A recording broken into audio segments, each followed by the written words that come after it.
നമസ്കാരം. മലയാളി വാർത്തയിലേക്ക് സ്വാഗതം. വളരെ ദുഃഖകരമായിട്ടുള്ള വാർത്തയാണ് പുറത്തുവരുന്നത്. ആന്ധ്രാപ്രദേശിൽ ടിപ്പർ ലോറിയുമായി കൂട്ടിയിടിച്ച് സ്വകാര്യ ബസ്സിനെ തീ പിടിച്ചുണ്ടായ അപകടത്തിൽ 14 പേർ വെന്തു മരിച്ചു എന്നുള്ള വാർത്തകളാണ് പുറത്തുവരുന്നത്. ബസ്സിലുണ്ടായിരുന്ന 20-ലേറെ പേർക്കാണ് പരിക്കേറ്റിരിക്കുന്നത്. ഇന്ന് രാവിലെ 6 മണിയോടെയാണ് അപകടം നടക്കുന്നത്. ഹൈദരാബാദിൽ നിന്ന് പാമൂരുവിലേക്ക് പോയ ബസ് മാർക്കാപുരത്തിന് സമീപം വെച്ച് മണ്ണ് കയറ്റി വന്ന ലോറിയുമായി കൂട്ടിയിടിക്കുകയായിരുന്നു. ഇടിയുടെ ആഘാതത്തിൽ 2 വാഹനങ്ങൾക്കും തീ പിടിച്ചു. പരിക്കേറ്റവരിൽ പലരുടെയും നില ഗുരുതരമാണ്. ഹരികൃഷ്ണ ട്രാവൽസിന്റെ ബസ്സാണ് അപകടത്തിൽപ്പെട്ടിരിക്കുന്നത്. തെലങ്കാനയിലെ നിർമ്മലിൽ നിന്ന് നെല്ലൂരിലേക്ക് പോവുകയായിരുന്ന ഹരികൃഷ്ണ ട്രാവൽസിന്റെ ബസ്സാണ് അപകടത്തിൽപ്പെട്ടിരിക്കുന്നത്. ടിപ്പറുമായി കൂട്ടിയിടിച്ചതിന് പിന്നാലെ നിമിഷങ്ങൾക്കകം ബസ് പൂർണ്ണമായും തീഗോളമായി മാറുകയായിരുന്നു. പരിക്കേറ്റവരിൽ ആശുപത്രിയിൽ പ്രവേശിപ്പിച്ചിട്ടുള്ള പലരുടെയും നില ഗുരുതരമായതിനാൽ തന്നെ മരണസംഖ്യ ഇനിയും ഉയർന്നേക്കാമെന്നാണ് മർക്കപുരം DSP നാഗരാജു അറിയിച്ചിരിക്കുന്നത്. രക്ഷാപ്രവർത്തകർ എത്തുമ്പോഴേക്കും ബസ് ഏകദേശം പൂർണ്ണമായും കത്തി നശിച്ചിരുന്നു. സംഭവത്തിൽ ആന്ധ്രാപ്രദേശ് മുഖ്യമന്ത്രി ചന്ദ്രബാബു നായിഡു അഗാധമായ ദുഃഖം രേഖപ്പെടുത്തി. അപകടത്തെക്കുറിച്ച് വിശദമായ അന്വേഷണം നടത്താൻ അദ്ദേഹം ഉത്തരവിട്ടു. പരിക്കേറ്റവർക്ക് ആവശ്യമായ എല്ലാ വിദഗ്ധ ചികിത്സയും ഉറപ്പാക്കാൻ ഉദ്യോഗസ്ഥർക്ക് നിർദ്ദേശം നൽകിയിട്ടുണ്ട്. മരിച്ചവരുടെ കുടുംബങ്ങളെ സഹായിക്കുന്നതിനായി പ്രത്യേക നടപടികൾ സ്വീകരിക്കുമെന്നും സർക്കാർ വൃത്തങ്ങൾ അറിയിച്ചു.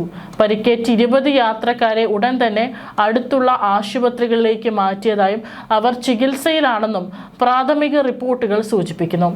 മരണസംഖ്യ ഉയർന്നേക്കാമെന്നാണ് അധികൃതർ ഭയപ്പെടുന്നത്. മുതിർന്ന ഉദ്യോഗസ്ഥരുമായി സ്ഥിതിഗതികൾ അവലോകനം ചെയ്ത മുഖ്യമന്ത്രി പരിക്കേറ്റവർക്ക് നൽകുന്ന വൈദ്യസഹായത്തെക്കുറിച്ചുള്ള വിശദാംശങ്ങൾ തേടി.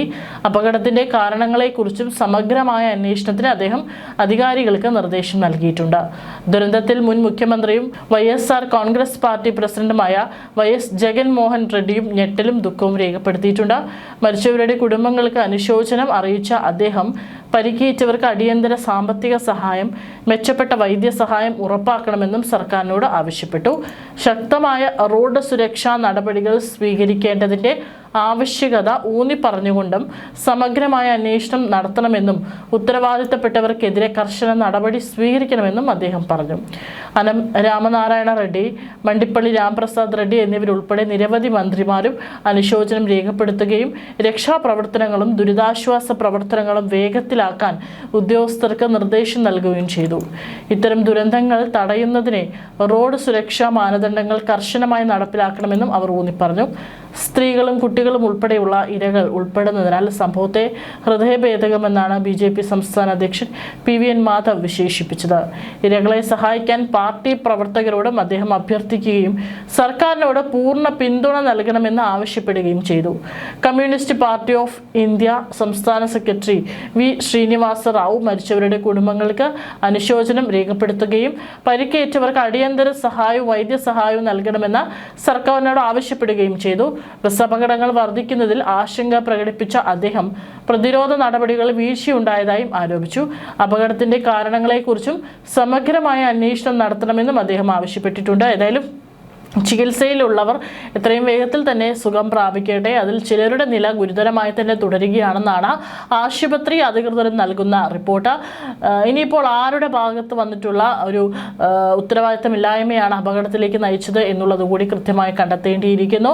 ബസ് ഡ്രൈവർ ഉറങ്ങിപ്പോയതാണോ അതോ ലോറി ഡ്രൈവർ ഉറങ്ങിപ്പോയതാണോ അപകടത്തിനുള്ള കാരണം എന്നുള്ളതിനെക്കുറിച്ചും വ്യക്തതയില്ല. സമഗ്രമായ അന്വേഷണം നടത്തുമെന്നാണ് ആന്ധ്രാപ്രദേശ് സർക്കാർ അറിയിച്ചിരിക്കുന്നത്.